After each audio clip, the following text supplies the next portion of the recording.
Okay, नीचे रखे तो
જય શ્રી કૃષ્ણ, જય શ્રી કૃષ્ણ, જય શ્રી કૃષ્ણ, જય શ્રી કૃષ્ણ. આપણે આજનું સત્સંગ મંગલાચરણથી શરૂ કરીશું. તો આઈ થિંક હું જ ગાઈ લઉં છું મંગલાચરણ.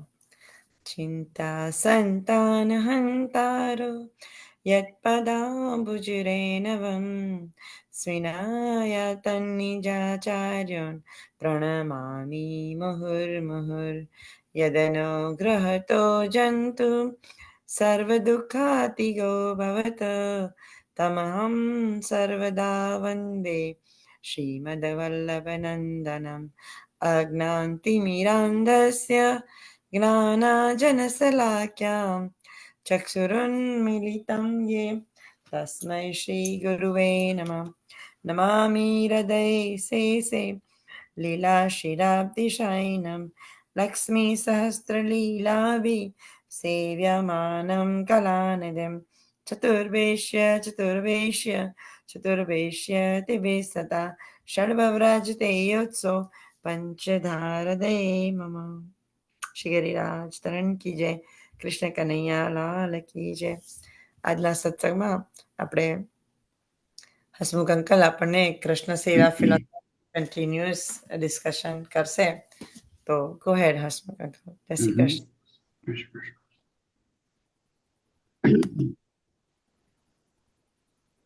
સૌ જીવોને હસમુખ શાહના જય શ્રી કૃષ્ણ, જય શ્રી વલ્લભ, દંડવત પ્રણામ. આજે આપણે પુષ્ટિ સેવા, તત્વદર્શન અને આચરણ, ફિલોસોફી એન્ડ પ્રેક્ટિસ ઓફ પુષ્ટિ માર્ગ, પુષ્ટિ સેવા, એ વિષયને આગળ વધારીશું. ગયા સત્રમાં આપણે શ્રદ્ધા, નિષ્ઠા અને નિસ્સાધનતાની વાત કરી. આજે આપણે દાસત્વ અને દીનતાની વાત કરીશું.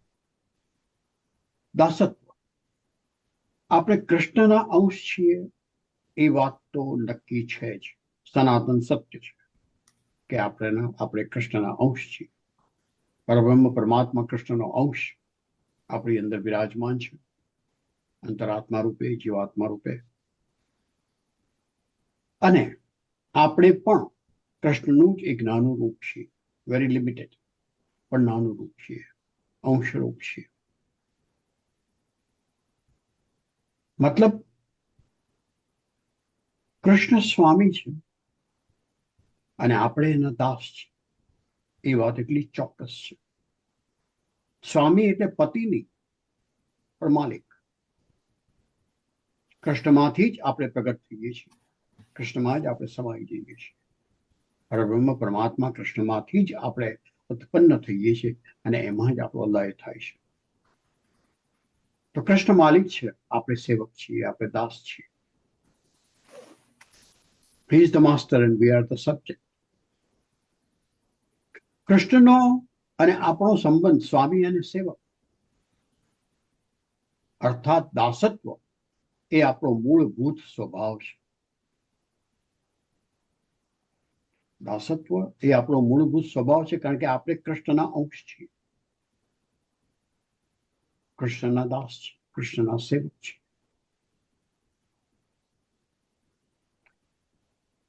પરંતુ આપણે આપણા અહંકારના કારણે કૃષ્ણના સેવક તરીકેના વાણી વર્તન રાખતા નથી. આપણા અહંકારના કારણે આપણે બોલીએ છીએ, વાંચીએ છીએ, સાંભળીએ છીએ, માનતા નથી. અને માનતા નથી, સ્વીકારતા નથી, એટલે અનુભવતા પણ નથી. પણ એનાથી આપણા કૃષ્ણના દાસ હોવાની હકીકતમાં, એ સત્યમાં કોઈ બદલાવ આવતો નથી. દાસત્વનો મહિમા ઘણો છે. શ્રી મહાપ્રભુજીએ પણ પોતાની જાતને કૃષ્ણદાસ તરીકે ઓળખાવી છે. કૃષ્ણ તરીકે નહીં, કૃષ્ણના દાસ તરીકે. અંતઃકરણ પ્રબોધ એમના ગ્રંથમાં જે કહેવાય છે કે એમણે પોતાના અંતઃકરણને ઉદ્દેશીને લખ્યો હતો. એના છેલ્લા શ્લોકમાં શ્રી મહાપ્રભુજી પોતાની જાતને કૃષ્ણના દાસ તરીકે ઓળખાવે છે. કૃષ્ણની આ દાસત્વ આપણા અસ્તિત્વનો એક મહત્વનો ભાગ છે. એવો ભાગ જેને આપણે આપણા અહંકારના કારણે સરળતાથી, સહજતાથી સ્વીકારી શકતા નથી. અને સ્વીકારી નથી શકતા, એટલે અનુભવી નથી શકતા. અલબત્ત દાસત્વનો દંભ જરૂર કરી શકીએ છીએ અને કરીએ છીએ ઠેર ઠેર, મંદિરમાં, અન્યની સાથે. પણ દાસત્વના સ્વીકાર માટે, દાસત્વના સ્વીકાર પછી દાસત્વના અનુભવ માટે આપણે દીનતાની પ્રેક્ટિસ કરવી પડશે. દાસત્વ એ ભાવ છે અને દીનતા એ પ્રેક્ટિસ છે. દીનતાની પ્રેક્ટિસ કરવી પડે. કદાચ આ જીવન કે કદાચ 2 જીવન, 5 જીવન, 15 જીવન, 25 જીવન, જ્યાં સુધી કૃષ્ણની કૃપા ન થાય ત્યાં સુધી આપણે, જ્યાં સુધી આપણો અહંકાર ન મટે ત્યાં સુધી આપણે દીનતાની પ્રેક્ટિસ કરી રાખવી પડે છે. તો દીનતા, દાસત્વનો સ્વીકાર, દાસત્વનો અનુભવ, દીનતાની પ્રેક્ટિસ કરવાથી કૃષ્ણ કૃપા એ શક્ય બને. દાસત્વ અને દીનતામાં ફરક છે. દાસત્વ એ ભાવ છે, આપણો મૂળભૂત સ્વભાવ છે. દીનતા એ પ્રેક્ટિસ છે. જે પ્રેક્ટિસના કારણે જે આપણે સ્વભાવ આપણે ભૂલી ગયા છીએ, એ સ્વભાવનું એ લક્ષણ ઉજાગર થાય છે. આપણે દાસત્વનો અનુભવ કરી શકીએ છીએ દીનતાની પ્રેક્ટિસ ના અંતે. દીનતા એટલે હીનતા નહીં, દીનતા એટલે કાયરતા નહીં. દીનતા તો ખરેખર વીરતા જ હોઈ શકે. દીનતા એટલે હીનતા નહીં, દીનતા એટલે કાયરતા નહીં. કોઈ વ્યક્તિ દીનતા બતાવતું હોય, દીનતા દર્શાવતું હોય, આપણને એમ લાગે કે ગરીબડો છે, કાયર છે, હીન છે. એવું નથી હોતું. હા, એ કાયર હોઈ શકે છે, હીન હોઈ શકે છે, એ લાચાર હોઈ શકે છે, પરંતુ એ ચોક્કસ નથી. એ વ્યક્તિ એટલો બધો વીર હોઈ શકે છે, એ દીનતાની પ્રેક્ટિસ કરી શકે છે સૌની સાથે. પોતાના અહંકારનો નાશ કરવા માટે તૈયાર વૈષ્ણવ જ દીનતાની પ્રેક્ટિસ કરી શકે. અને જ્યારે પોતાના અહંકારનો નાશ કરવા માટે વૈષ્ણવ તૈયાર થાય, એ વૈષ્ણવ વીર જ હોય, કાયર ના. અને જે પોતાના અહંકારનો નાશ કરવા માટે તૈયાર થાય, એ જ વૈષ્ણવ દીનતાની પ્રેક્ટિસ કરી શકે. બાકી પોતાના નામની આગળ કે પાછળ દાસાનું દાસ કે હરિદાસ કે વલ્લભ કિંકરના વિરુદ્ધ લગાડવાથી કશું ના હોય. એ તો એક વ્યવહાર થઈ ગયો, દાસાનું દાસ અને પછી પાછળ નામ. જે ખરેખર દાસ, જે ખરેખર દીનતા અનુભવતો હોય, એને કોઈ પ્રકારના પૂછડાની જરૂર ના પડે, કોઈ પ્રકારના વિરુદ્ધની, કોઈ પ્રકારની ડિગ્રીની જરૂર ના પડે દાસાનું દાસ કે હરિદાસ કહેવડાવવા. પોતાના અહંકારનો નાશ કરવા તૈયાર થનાર વૈષ્ણવ હંમેશા વીર જ હોય, એમાં કોઈ શંકા હોય છે. અને દીનતા એટલે પરબ્રહ્મ પરમાત્મા કૃષ્ણની સર્વોપરિતાનો સંપૂર્ણ સ્વીકાર. આપણે દીનતા કેમ પ્રેક્ટિસ નથી કરી શકતા? કારણ કે આપણે એમ જ માનીએ છીએ કે આપણે જે કંઈ કરીએ છીએ, જે કંઈ સિદ્ધિ આપણે મેળવીએ છીએ, એ આપણા કારણે મેળવીએ છીએ. We are the once who has done it. આપણે માની જ નથી શકતા કે કૃષ્ણના કારણે આ થાય છે, કૃષ્ણની કૃપાના કારણે થાય છે. આપણું તો એકમાત્ર સાધન છે કૃષ્ણના હાથમાં. એ આપણે માની શકતા નથી, સ્વીકારી શકતા નથી, અનુભવી શકતા નથી. તો દીનતા એટલે પરબ્રહ્મ પરમાત્મા કૃષ્ણની સર્વોપરિતાનો, સંપૂર્ણ સત્તાનો સંપૂર્ણ સ્વીકાર. દિનતા એટલે કૃષ્ણ સમક્ષ આપણા અસ્તિત્વની, આપણી સર્વ શક્તિઓની સીમાનો સહર્ષ સ્વીકાર, આપણા લિમિટેશનનો સ્વીકાર. દિનતા એટલે કૃષ્ણના સત્તા કે સામર્થ્યનો અનુભવ થાય કે ન થાય, છતાંય એ સત્તા અને સામર્થ્યનો સ્વીકાર, પૂરેપૂરો સ્વીકાર. કૃષ્ણ જ છે, કૃષ્ણ જ સર્વોપરી છે. He is the ઓમનીપોટન્ટ.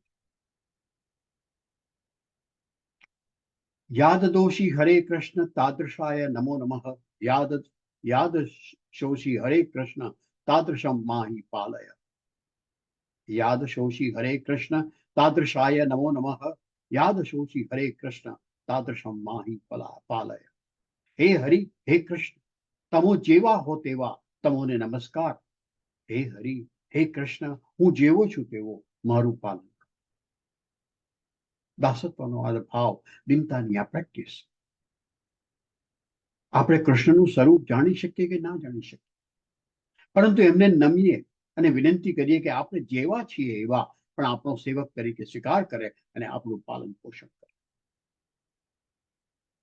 આપણું પાલન પોષણ એટલે આપણા જીવન નિર્વાહની વાત નથી, આપણને નોકરી ધંધો અપાવવાની વાત નથી. આપણું પાલન પોષણ કરે કે આપણી જે આધ્યાત્મિક યાત્રા છે, જે આપણે શરૂ કરી છે, એ આધ્યાત્મિક યાત્રાનું પાલન કરે, પોષણ કરે, પુષ્ટિ કરે. અલબત્ત આ નમન, આ વંદન, આ પ્રણામ કૃષ્ણના સત્તા કે સામર્થ્યના ડરથી, ભયથી પ્રેરાઈને નહીં, પણ કૃષ્ણ પ્રત્યેના અધિક પ્રેમથી, સ્નેહથી પ્રેરાઈને થયા હોવા જોઈએ. ડરીને નહીં, પણ પ્રેમથી દિન બનવાનું છે. ડરીને દિન બનીએ તો કાયરતા કહેવાય, પ્રેમથી દિન બનીએ એને વીરતા કહેવાય. અને તો જે દિનતા આપણને આપણા દાસત્વનો અનુભવ કરાવવા માટે યોગ્ય બનાવશે. દિનતાની પ્રેક્ટિસ આપણી 24/7 ચાલવી. માત્ર પ્રભુની મૂર્તિ આગળ, પ્રભુના સ્વરૂપ આગળ મંદિરમાં ઉભા રહીને નહીં, માત્ર વડીલો આગળ નહીં, માત્ર ગુરુ આગળ નહીં, કોઈ મહાનુભાવ આગળ નહીં, બધાની આગળ એ પ્રેક્ટિસ આપણો સ્વભાવ બની જવી જોઈએ. તો જ દાસત્વ આપણો સ્વભાવ બની જાય. દિનતાની પ્રેક્ટિસ થાય કેવી રીતે? પહેલું, આ બધા પ્રયોગ છે ને આપણે કરવા પડે. પ્રથમ તો આત્મનિરીક્ષણ દ્વારા આપણા સ્વભાવના સર્વ દોષની ઓળખ અને એમાં સુધારણા. આપણે બીજાના દોષ કાઢવામાં બહુ પાવરદા છે, બહુ હોશિયાર છે, પણ આપણા ખુદના દોષ જોઈ શકતા નથી, કારણ કે આપણે આત્મનિરીક્ષણ કરવાની કોઈ પ્રેક્ટિસ કરતા નથી. સમગ્ર પુષ્ટિ ભક્તિ માર્ગના ઉપદેશમાં ક્યાંય આત્મનિરીક્ષણનો ઉપદેશ આવતો જ નથી. સેલ્ફ એનાલિસિસ, સેલ્ફ એસેસમેન્ટ જે કરવી જોઈએ કે મારા દોષ શું છે, અને દોષની ઓળખ થશે, દોષનો પરિચય થશે, દોષનું ભાન આવશે, ત્યારે જ તો એમાં સુધારણા કરવાની આપણને ખબર પડશે કે કેવી રીતે સુધારણા કરવી, કે સુધારવાની જરૂર છે કે નહીં. પ્રભુને આપણે વિનંતી કરીએ કે હું જેવો છું તેવો મને સ્વીકારી લેજો, એનો અર્થ એવો નહીં કે આપણે આપણી જાતને સુધારવાની નથી. પ્રભુ તો એક્સેપ્ટ કરે છે, પણ આપણે પ્રભુના પ્રેમને યોગ્ય બનાવવાનું છે. આપણી જાતને સુધારીને, આપણા દોષને નિર્મૂળ કરીને, અને દોષને હટાવવા માટે, દોષનો નાશ કરવા માટે દોષની ઓળખ જરૂરી છે. આત્મનિરીક્ષણ દ્વારા આપણી સીમાની ઓળખ, આપણા લિમિટેશનની ઓળખ અને એનો સ્વીકાર. હું કર્યું, મેં કર્યું, મારાથી જ થાય ના. આપણે જે કંઈ કરીએ છીએ જીવનમાં, જે કોઈ સિદ્ધિ મેળવીએ છીએ, જે કોઈ સફળતા મેળવીએ છીએ, એની પાછળ કૃષ્ણનું જ પ્રમેય બળ રહેલું છે, આપણું નહીં. એ વાતનો સ્વીકાર, આપણા લિમિટેશનની ઓળખ, એ દિનતાની પ્રેક્ટિસ માટે જરૂરી છે. આપણા નમન, વંદન, દંડવત પ્રણામ પ્રભુને કે ગુરુને કે વૈષ્ણવને માન આપવા માટે નહીં, પણ આપણો અહંકાર તોડવાનું કારણ. આપણા નમન, વંદન, પ્રણામ, દંડવત પ્રણામ પ્રભુને કે ગુરુને કે વૈષ્ણવને માન આપવા માટે નહીં, પણ આપણો અહંકાર તોડવાનું કારણ બનવા જોઈએ. આપણને દિનતાનો અનુભવ કરવાનું એક સાધન બનવા. હવે આપણે શું કરીએ છીએ? નક્કી કરીએ છીએ કોને દંડવત કરવા અને કોને ના કરવા. ઘણા બધા વૈષ્ણવોને મેં જોયા છે કે આ ગુરુને દંડવત કરવા અને આ ગુરુને દંડવત ના કરવા, આ વૈષ્ણવને પ્રણામ કરવા અને પેલા વૈષ્ણવને પ્રણામ ન કરવા, આ વૈષ્ણવને જય શ્રી કૃષ્ણ કહેવું ને પેલાને ન કહેવું. આવું આપણું વર્તન આપણા અહંકારમાંથી જ પ્રગટતું હોય છે. તો દંડવત પ્રણામ કોને કરવા અને કોને ના કરવા એવું આપણે જયારે નક્કી કરતા હોઈએ છીએ ત્યારે એમ કરવું આપણા અહંકારમાંથી જ પ્રગટતું હોય છે. મતલબ આપણે દંડવત પ્રણામનો ઉપયોગ અહંકાર તોડવાના બદલે અહંકાર વધારવામાં. આપણે બહુ હોશિયાર છીએ. ખાલી એક બતાવવા માટે દંભ થઈ જાય છે આપણું દંડવત પ્રણામ. કારણ કે દંડવત પ્રણામથી આપણા મનમાં એવું થઈ જાય કે આપણે જેને દંડવત પ્રણામ કરીએ છીએ એને માન આપીએ છીએ, અને પછી એમાં પણ નક્કી કરીએ છીએ કે કોને માન આપવું ને કોને ના આપવું. તો દંડવત પ્રણામનો કોઈ અર્થ જ નથી હોતો, એ કર્મકાંડ થઈ જાય છે. જે દંડવત પ્રણામથી આપણો અહંકાર તૂટવો જોઈએ, કોઈના પગે પડવાથી આપણો અહંકાર તૂટવો જોઈએ, કોઈના ચરણ સ્પર્શ કરવાથી આપણો અહંકાર તૂટવો જોઈએ. એના બદલે આપણે એમાંથી આપણે અહંકાર ઉભો કરીએ છીએ, આપણા અહંકારને બળવાન બનાવીએ છીએ. તકલીફ છે.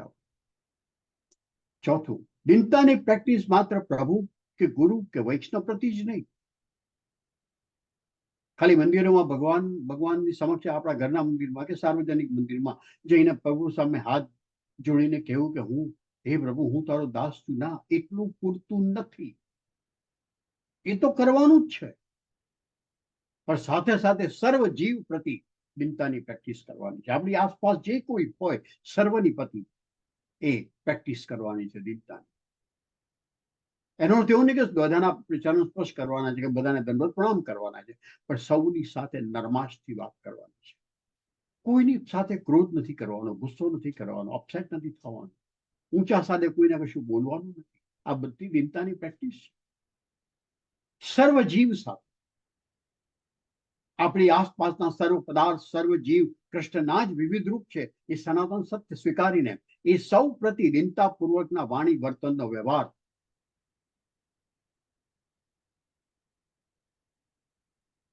દિનતા આપણા સ્વભાવગત થવી જોઈએ, વસ્તુગત. આ ગુરુ છે અને હું એમને દંડવત પ્રણામ કરું, અને આ ગુરુ કોઈ બીજા પંથના છે, ભલે મહાન રહ્યા, પણ એમને હું ના કરું, કારણ કે એ મારા માર્ગના નથી, મારા ધર્મના ગુરુ નથી, તો એમને પ્રણામ ના કરું. આ વિચાર અહંકારમાંથી જન્મે છે. અને દિનતા આપણી વસ્તુગત થઈ જાય છે, વ્યક્તિગત થઈ જાય છે, સ્વભાવગત નથી થતી. દિનતા સ્વભાવગત થવી જોઈએ, 24/7 થવી જોઈએ, દરેકના પ્રતિ થવી જોઈએ. ત્યારે જ આપણામાં પરમાત્મા કૃષ્ણ પ્રતિનો દાસત્વનો ભાવ અંદર ઉદ્ભવે. પરમાત્મા કૃષ્ણ સાથેના વિવિધ પ્રકારના સંબંધમાં વાત્સલ્ય, સાંખ્ય અને માધુર્ય સંબંધમાં પરમાત્મા કૃષ્ણ સાથેના વિવિધ પ્રકારના સંબંધ છે. વાત્સલ્ય, સાંખ્ય, માધુર્ય, એ દરેક સંબંધમાં, એ ત્રણેય સંબંધમાં દિનતાનો સંબંધ અને દાસત્વનો ભાવ સર્વસામાન્ય હોવો જોઈએ, કોમન ડિનોમિનેટર. વાત્સલ્યના ભાવમાં પણ દિનતાનો ભાવ હોવો જોઈએ, સખ્ય ભાવમાં પણ દાસત્વનો ભાવ હોવો જોઈએ, માધુર્ય સંબંધમાં પણ દાસત્વનો ભાવ હોવો જોઈએ. ન હોય તો ન ચાલે. અને આ જ કારણે દિનતા અને દાસત્વ આપણા સ્વભાવગત હોવા જોઈએ, આપણા સ્વભાવના એક મહત્વના ભાગરૂપ બનવા જોઈએ, હોવા જોઈએ. દિનતા અને દાસત્વ વિના ભગવાન કૃષ્ણ સાથે કોઈ પણ પ્રકારનો સંબંધ બંધાવવો શક્ય જ નથી. દિનતા અને દાસત્વ વિના કૃષ્ણના પ્રેમનો અનુભવ થવો પણ શક્ય નથી. ભલે આપણે બીજું બધું ગમે તે કરતા આવીએ, જપ, તપ, ધ્યાન, સેવા, પૂજા વગેરે વગેરે, સત્સંગ, દિનતા અને દાસત્વ અગત્યના છે, કદાચ સૌથી અગત્યના છે. આજે અહીં જ વિરમું. આ વિષય વિશે વધુ વાત હવે પછીના સત્સંગ સત્રમાં કરીશું. આપ સૌ આપના મન હૃદય ખુલ્લા કરી મને સાંભળો છે, મારું સદભાગ્ય છે. આપ સૌનો આભાર. મને વાર્તાલાપ માટે નિમંત્રણ આપવા બદલ સેજલબેનનો આભાર. જય શ્રી કૃષ્ણ. જય શ્રી વલ્લભ. જય શ્રી કૃષ્ણ હસમુખ અંકલ. જય શ્રી બહુ સાચી વાત છે. જો આપણે આપણા સત્સંગમાં બધા જ ગુરુને ઇન્વાઇટ કરીએ છીએ. કૃષ્ણ. આપણે કોઈ એવું રાખવાનું નહીં કે આ મારા માટે વધારે ને આ ઓછા. બધા આપણા વૈષ્ણવ માટે ગુરુ એક સરખા હોવા જોઈએ. Thank you so much. અને આપણા પંથના અને જ નહીં, યસ બધા બીજા સંપ્રદાયના ગુરુ પણ આપણા માટે યસ પૂજ્ય બીજા પણ એક્ઝેક્ટલી હોવા જોઈએ. પહેલા આપણે human being, how to be a good human being, Yes, that is the most that's very important important. Thing. Yes. અને આઈ થિંક વૈષ્ણવે કેવો હોવો જોઈએ. આ તમે બધી વૈષ્ણવની જ ક્વોલિટીઝ ડિસ્ક્રાઇબ કરી. Exactly. Mhm. એટલે બહુ સરસ હતું. Thank you. Sure, sure. આપણે એનું વધારે એક્સપેન્ડ કરીશું. સરસ Right. ટોપિક છે અને આમાંથી Right. ગુણો પણ આપણે શીખવાના છે. Right, એટલે right. I think it's very interesting topic. સેવાની ફિલોસોફી હું એટલા માટે કહું છું કે માત્ર સેવાનું કર્મ કરવાથી કશું થતું નથી. આ બધા ગુણો આપણામાં પ્રગટ હોય છે. શ્રદ્ધા, નિષ્ઠા, સાધનતા, દીનતા, દાસત્વ અને હજુ બીજા બધા છે. સેવા કરતા કરતા આપણામાં એ ગુણો પ્રગટવા જોઈએ અને ખરેખર ખીલવા જોઈએ. તો જ કૃષ્ણ પ્રેમનો એકચ્યુઅલી અનુભવ એ બધા અપ્લાય થવા જોઈએ. રાઈટ, સાચી વાત છે. ડે ટુ ડે લાઈફમાં that is the whole purpose. આપણે ગીતા અને પછી બધા ગમે તેલા પુસ્તકો વાંચીએ અને એનું એકચ્યુઅલી ના અપ્લાય કરીએ તો it's એનો અર્થ exactly what's the point of getting that knowledge? Right, exactly. Unless we apply that to our own life. So and true, that's important. એટલે સેવા કોઈ દિવસે કર્મકાંડ ન બનવી. જો આવું બધું વિચારીએ તો ક્યારેક કર્મકાંડ ના બને. સાચી વાત છે. યસ. સૌને થેન્ક જય શ્રી યુ. કૃષ્ણ. જય શ્રી કૃષ્ણ. રીટા આંટી, આપણે ભાગવત પુરાણનું દર્શન કરીશું કન્ટિન્યુઅસ. હા, ચોક્કસ ચોક્કસ. જય શ્રી કૃષ્ણ સર્વ વૈષ્ણવોને. જય શ્રી કૃષ્ણ. જય શ્રી કૃષ્ણ. મોટી 11સ ગઈ, ભીમ એકાદશી, એના પણ બધાને જય શ્રી કૃષ્ણ. જય શ્રી કૃષ્ણ. જય શ્રી કૃષ્ણ બધાને.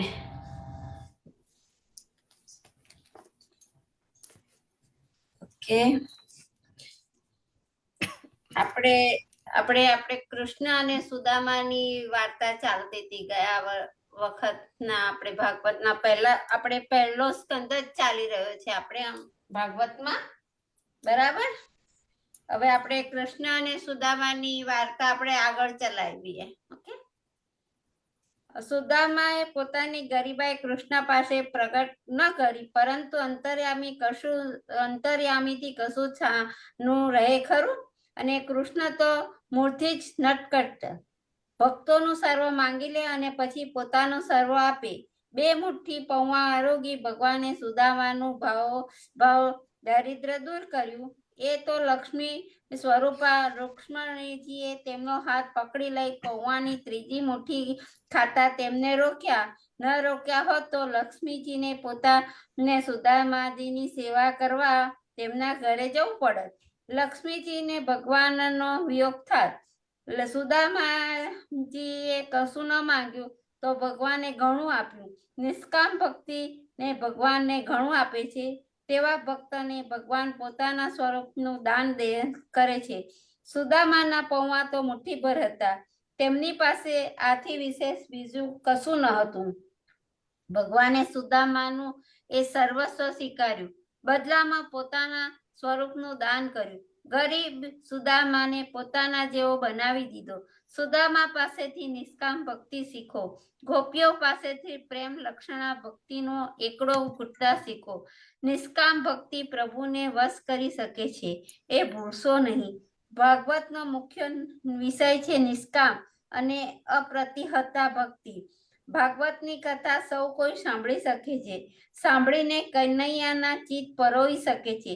નિષ્કામ પ્રેમ લક્ષણા ભક્તિ માર્ગનો મુસાફર બની શકે છે, પરંતુ તે માટે એક શરત છે. ભક્તિ કરો, પરંતુ ભક્તિનું અભિમાન છોડીને ભક્તિ કરો. વ્યાસજી કહે છે, નિસ્મત્સરાણા સતા એટલે કે નિસ્મત્સર બનીને શુદ્ધ અંતઃકરણ વાળા બનીને ભક્તિ કરો. મત્સર મનુષ્યો મહાન શત્રુ છે. હું કૃષ્ણનો દાસ છું એવું અભિમાન રાખો, પરંતુ હું કૃષ્ણની ભક્તિ કરું છું, હું તો કૃષ્ણનો ભક્ત છું એવું અભિમાન રાખશો નહીં. કૃષ્ણનો દાસ હોવામાં કૃષ્ણના સામર્થ્ય અભિમાન છે. હું કોણ? કૃષ્ણનો દાસ. હું તો દાસ છું, પરંતુ કૃષ્ણનો દાસ છું. કોઈ સામાન્ય રેજી પેજીનો દાસ નથી. હું જેનો છું છે કોણ છે હું જાણો છો? કૃષ્ણાસ્તુ ભગવાનમ સ્વયં. મારો સ્વામી તો સ્વયં ભગવાન છે. આ મારા સ્વામીના સામર્થ્યનું અભિમાન છે, પરંતુ ભક્ત અભિમાન ન રાખતે. ભક્તના પોતાની ભક્તિ પરત્વે અભિમાનમાં પોતાની કૃતિ, પોતાના સામર્થ્યનું અભિમાન છે. હું કેવો? તે તો કે હું તો મહાન ભક્ત છું, રેજી પેજી નથી, સામાન્ય જીવ નથી. મેં તો મારી ભક્તિથી ભગવાનને વશ કર્યા છે. મારામાં અલૌકિક સામર્થ્ય આવી ગયું છે. આ છે અહમ અધમ સ્વરૂપ. અંબરીશ સાચા ભક્ત હતા. ભગવાન માટે સામગ્રી સિદ્ધ કરવા તેઓ જાતે બધું કામ કરતા. રાજા હતા, પરંતુ તેઓ જાતે દળતા, કચરો કાઢતા, રસોઈ બનાવી ભગવાનને ભાવથી જમાડતા. પરિશ્રમથી પરસેવો પડતો ત્યારે ભગવાન તેમને વીંઝણો ઢોળતા. તેમને યોગક્ષેમ ચિંતા ભગવાન કરી લેતા. દુર્વાસા મુનિએ પોતાના તપમાં અભિમાન આવી જઈ અંબરીશને મારવા કૃત્યા સર્જ્યો. ભક્ત રક્ષક ભગવાન સુદર્શનને કૃત્યા મારી પછી નિજ ભક્તના દ્રોહી દુર્વાસાને દંડ દેવા સુદર્શન તેમની પાછળ મૂક્યું. પોતાના ભક્તના દ્રોહી તો ભગવાન પણ બચાવી ન શકે. છેટેલા સુદર્શનનો તો સ્વયં ભગવાન પણ પાછું ન વાળી શકે. હવે દુર્વાસાને જો કોઈ બચાવી શકે તો એકમાત્ર નિર્મત્સર નિષ્કામ ભક્ત અંબરીશ. ભક્તરાજ અંબરીશે સુદર્શન ચક્રને પાછું વાળવા વિનંતી કરી. તેમને ભક્તિના પ્રભાવથી સુદર્શન શાંત થયું. મહાન તપસ્વીને ભક્તિની શક્તિનો અનુભવ થયો. ભક્તના તેના આરાધ્ય ભગવાનની શક્તિ રહેલી હોય છે. અંબરીશે સુદર્શનને વિનમ્ર ભાવે પ્રાર્થીને શાંત પાડ્યું અને દુર્વાસાની ક્ષમા માંગી.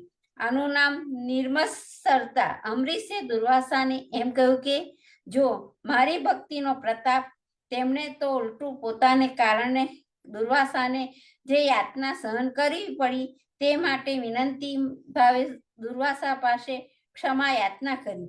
ભક્તિ નિર્મત્સર ભાવે કરવી જોઈએ. એકબીજા સંત હતા.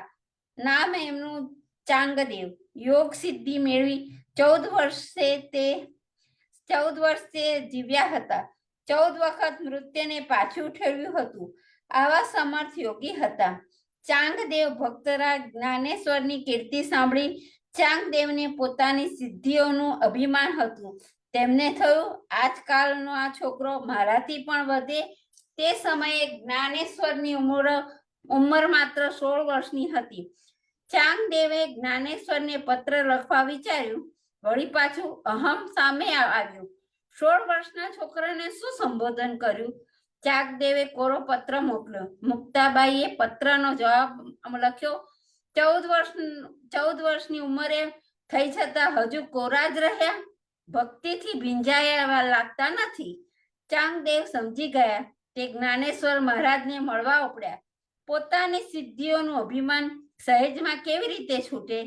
તેઓએ વાઘ પર સવારી કરી, હાથમાં સર્પની લગામ પકડી તેઓ જ્ઞાનેશ્વરને મળવા ઉપડ્યા. નિરાભિમાની જ્ઞાનેશ્વર મહારાજ સમજી ગયા ચાંગદેવને પોતાની સિદ્ધિઓનું અભિમાન છે. ભાન ભૂલેલાને સાચે રસ્તે વાળવા એ સંતોનું લક્ષણ છે. તે સમયે જ્ઞાનેશ્વર મહારાજ ઓટલા પર બેઠા હતા. તેમણે ઓટલાને ચાલવાની આજ્ઞા કરી. વાઘ ઉપર બેઠેલા ચાંગદેવે ઓટલા પર બેસી પોતાને મળવા આવતા જ્ઞાનેશ્વર મહારાજને જોયા. તેમની સિદ્ધિઓનું ગુમાન દૂર થઈ ગયું. સજીવને ચલાવી શકાય, નિર્જીવના ચેતન લાવનાર તો જ્ઞાનેશ્વર. વાઘ ઉપરથી ઉતરી તેઓ જ્ઞાનદેવને પગે પડ્યા. જ્ઞાનેશ્વરજી શિષ્ય બન્યા. મત્સર ન કરો. મત્સર કરનારના આ લોક અને પરલોક બંને બગડે છે. મત્સર ઈર્ષાને પ્રેરે છે. મનમાં સહેજ પણ મત્સર રાખશો નહીં. મત્સર રહિત મનમાં મનમોહનની મોહક મૂર્તિ બિરાજશે. સંસારમાં વિષયોથી આસક્તિ દૂર નહીં થાય ત્યાં સુધી ભક્તિ થશે નહીં, અને થશે તો ભક્તિનો આનંદ મળશે નહીં. જીવ પરમાત્માનું નામ લેશે, પણ મન તો વિષયાનંદ માટે તડપતું રહેશે. વાણીથી ભગવત નામ લેવાય, પરંતુ મન ભગવાનનું સ્મરણ ન કરે તો તમે જ્યાં છો ત્યાં જ રહેશો. આત્માની પ્રગતિ થશે નહીં. ભક્તિ માર્ગમાં તમે આગળ વધી શકશો નહીં. માટે વાસનાની ગાંઠ છોડી ભક્તિ કરો. એક ચોબાજી હતા. તેઓ હંમેશા ભાંગના નશામાં મસ્ત રહેતા. એક વખતે તેમને મથુરાથી ગોકુળ જવાનું થયું. યમુનાજીમાં હોળી વાટે જવા તેઓ તૈયાર થયા, પરંતુ તેઓ ભાંગના નશામાં ચકચૂર હતા. હોડીમાં તો બેઠા, પણ હોડી દોરડાથી ઘાટ સાથે બાંધેલી હતી તે વાત ભૂલી ગયા. દોરડાની ગાંઠ ન છોડી હોડીમાં બેસી હંસેલા મારવા લાગ્યા. બહુ બળિયા હતા. હસેલા મારતા જાય અને બોલતા જાય, અભી ગોકુળ આ જાયગા.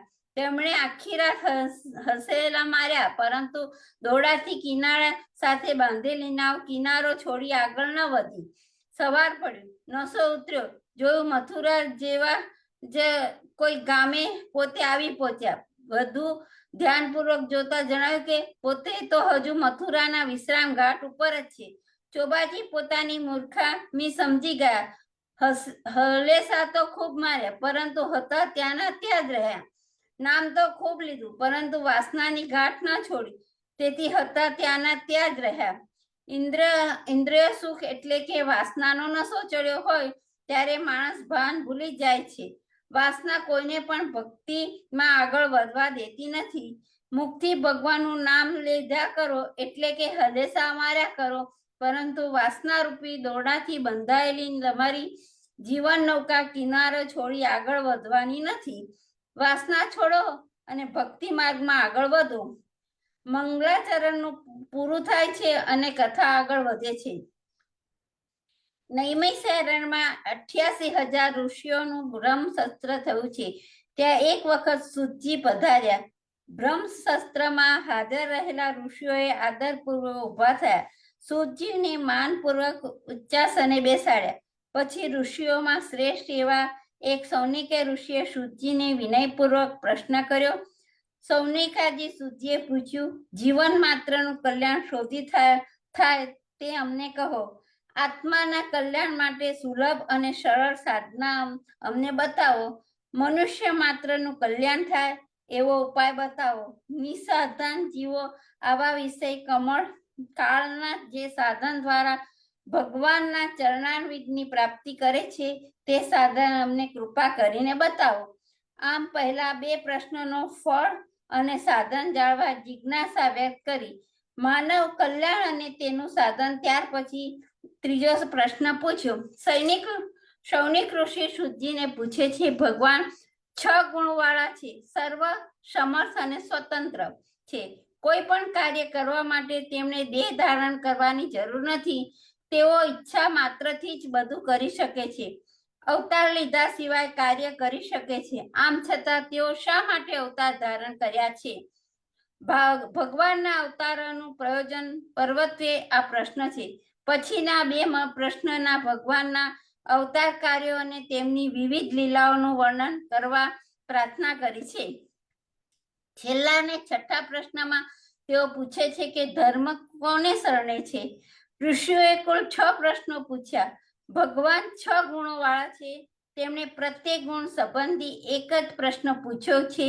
એ 6 પ્રશ્નોના ઉત્તર વડે 6 ગુણવાળા ભગવાનના સ્વરૂપ જ્ઞાન થાય છે. ભગવાનનું ષષ્ઠ ગુણાત્મક સ્વરૂપ સમજાય છે. આ 6 પ્રશ્નો ભગવત સંબંધી છે. વક્તાને અને શ્રોતાઓનું ભક્તિપૂર્ણ બનાવે તેવા છે. આ 6 પ્રશ્નોના ઉત્તર એટલે સંપૂર્ણ ભાગવત કથા. ભગવત પ્રાપ્તિ દ્વારા જીવન માત્ર કલ્યાણ થાય. ભગવત પ્રાપ્તિ સાધન છે નિષ્કામ પ્રેમ લક્ષણા ભક્તિ. ભગવાન સર્વ સમર્થ, સર્વજ્ઞ અને સર્વવ્યાપી છે. દેહ ધારણ કર્યા વગર પણ તે જીવ માત્ર કલ્યાણ કરી શકે છે અને તે કરે છે. તેમ છતાં તેમનું એક સ્વરૂપ છે આનંદ સ્વરૂપ, અને આનંદનો આવિર્ભાવ જીવોમાં કરવા માટે તે અવતાર ધારણ કરે છે. અવતાર ધારણ કરી તેઓ અલૌકિક આનંદ આપતી લીલાઓ કરે છે. ભગવાન કૃષ્ણની લીલાઓ અલૌકિક આનંદ આપતી લીલાઓ છે. ભગવાન અવતારનું પ્રયોજન ભગવાન શ્રી કૃષ્ણે પોતે શ્રીમદ ભગવદ્ ગીતામાં બતાવ્યું છે. જ્યારે જ્યારે જગ થાય ધર્મની ગ્લાનિ, ભારત અધર્મ ઉંબરે ત્યારે પોતાને સર્જવું હું.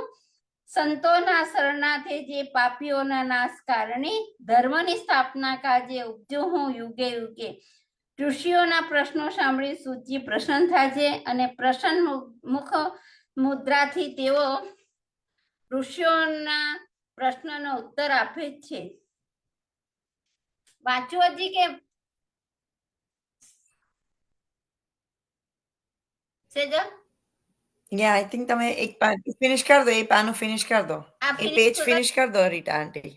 ઓકે, એ પેજ એક પેજ છે ને ફિનિશ કર આ એક પૂરું કરું. ઋષિઓના પ્રશ્નનો ઉત્તર આપે સૂચિ કહે છે ભગવાનના અવતારો સંતોના રક્ષણાર્થે, પાપીઓના વિનાશાર્થે અને ધર્મની સ્થાપના કરવા માટે થતા હોય છે.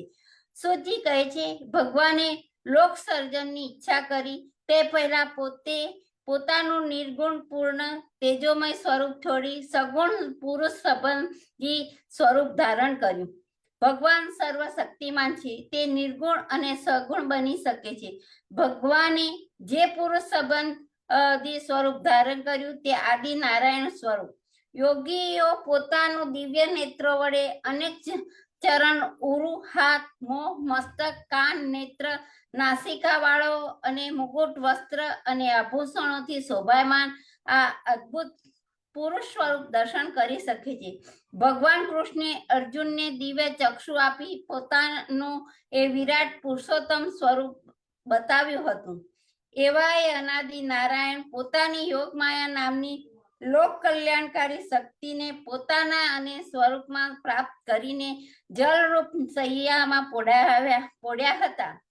તેમના નાભિ કમળમાંથી બ્રહ્મા ઉત્પન્ન થયા અને બ્રહ્માના મનમાંથી સનત કુમારો પ્રગટ્યા. જીવને માટે બ્રહ્મચર્ય પાલન અશક્ય છે. સનત કુમારો ભગવદ્દા વે સ્વરૂપ હોય તેઓને ઘણું કઠિન એવું અખંડ બ્રહ્મચર્ય પાળ્યું. સનત કુમારોનું પ્રાગટ્ય એ આદિ નારાયણનો પહેલો અવતાર. પછી યજ્ઞ સ્વામી બારા ભગવાન અવતર્યા. રસાતળમાં ગયેલી પૃથ્વીનો તેમણે ઉદ્ધાર કર્યો. ત્રીજો અવતાર દેવર્ષિ નારદનો થયો. કર્મના બંધનથી છૂટવા માટે નિષ્કામ કર્મ કરવાનો ઉપદેશ નારદ પંચરાત્રમાં તેમણે આપ્યો છે. ચોથો અવતાર નર નારાયણનો થયો. તેમણે આત્માની શાંતિ માટે કઠિન તપ કર્યું. પાંચમો અવતાર કપિલ દેવનો થયો. તેમણે સાંખ્ય શાસ્ત્ર રચ્યું. છઠ્ઠો અવતાર મહર્ષિ અત્રિ ઋષિનો અને મહાસતી અનસુયાના પુત્ર દત્તાત્રેય તરીકે પ્રગટ્યા. તેમણે અલર્ક રાજા અને પ્રહલાદ વગેરેને તત્વજ્ઞાન ભણાવ્યું. સાતમો અવતાર તેઓ રુચિ પ્રજાપતિ અને આકૃતિ દેવીના પુત્ર યજ્ઞ નારાયણ તરીકે પ્રગટ્યા. પોતાની પાસેથી ઉત્તમ વસ્તુઓની સૌને કલ્યાણ માટે અર્પણ કરાવી એનું નામ યજ્ઞ નારાયણ આ પાઠ સૌને ભણાયો. આઠમો અવતાર ઋષભદેવજી પ્રગટ્યા. તેમણે પરમહંસનો ધર્મ બતાવ્યો. ભોગ વિલાસો અને ધીરજપૂર્વક ત્યાગ કરી નિસંગ થઈ રહેવું એવો તેઓ પોતાનું જીવન દ્વારા ઉપદેશ દે છે. નવમા અવતારમાં ભગવાન પૃથુ રાજા તરીકે અવતર્યા. પૃથ્વીને ગાય બનાવી ઔષધિઓનું દહન કર્યું. દસમો અવતાર મત્સ્ય નારાયણનો. તેમણે વૈવસ્વ મુનિની નાવ પાર કરી. 11મો અવતાર કૃમુ નારાયણનો. કર્મરૂપી સમુદ્ર મંથન સમયે સમુદ્રમાં ડૂબતા મંદ્રાચળ પર્વતને પોતાની પીઠ પર ધારણ કર્યો. 12મો અવતાર ધન્વંતરી. તેઓ અમૃત કુંભ લઈ સમુદ્રમાંથી પ્રગટ્યા, પરંતુ દાનવોને એમની પાસેથી અમૃત કુંભ ઝૂંટવી લીધું. આથી દેવોને અમૃતપાન કરાવવા માટે ભગવાન મોહિની રૂપે પ્રગટ્યા. તેમણે દૈત્યનો મોહ પમાડી છેતર્યો, દેવોને અમૃતપાન કરાવ્યું. 14મો અવતાર ભગવાન નૃસિંહનો. તેઓ પુષ્ટિનો અવતાર છે. નૃસિંહ રૂપ ધારણ કરી ભગવાને પ્રહલાદ પર અનુગ્રહ કર્યો. પ્રહલાદનો સ્તંભમાં પણ ભગવાન દેખાય છે. નૃસિંહ અવતારથી લઈ કલ્કી અવતારમાં સુધીના 9 અવતારો ભક્તિ માર્ગી અવતારો છે. નૃસિંહ અવતારમાં ભગવાનની સર્વવ્યાપકતા દેખાય છે. પ્રહલાદે ભગવાનની સર્વવ્યાપકતા અનુભવી છે અને ભગવાનને નિઃશબ્દપણે સાબિત કરી આપી છે. 15મો અવતાર વામન ભગવાનનો. વામનજી રૂપે ભગવાને પોતાના નિષ્કામ અને નીતિમય ભક્ત બલિરાજાને જાચ્યા. તેની પાસેથી 3 પગલા પૃથ્વીનું દાન લીધું. પરમાત્મા તો મોટા છે, પરંતુ પોતાના નિષ્કામ ભક્તો માટે પોતે વામન બની જાય છે અને તેના દ્વારપાળ પણ બને છે. એ સત્ય છે, તેમણે જગતને બતાવ્યું છે. 16મો અવતાર પરશુરામનો. તેમણે પરશુ ધારણ કરી અધર્મ સર્જાવ્યો. રાજાઓને અધર્મી રાજાઓને સંહાર્યા. 21 વાર પૃથ્વીની નક્ષત્રે કરી. નક્ષત્રી એટલે અધર્મી ક્ષત્રિયોથી રહિત. 17મો અવતાર મહર્ષિ વેદવ્યાસજીનો.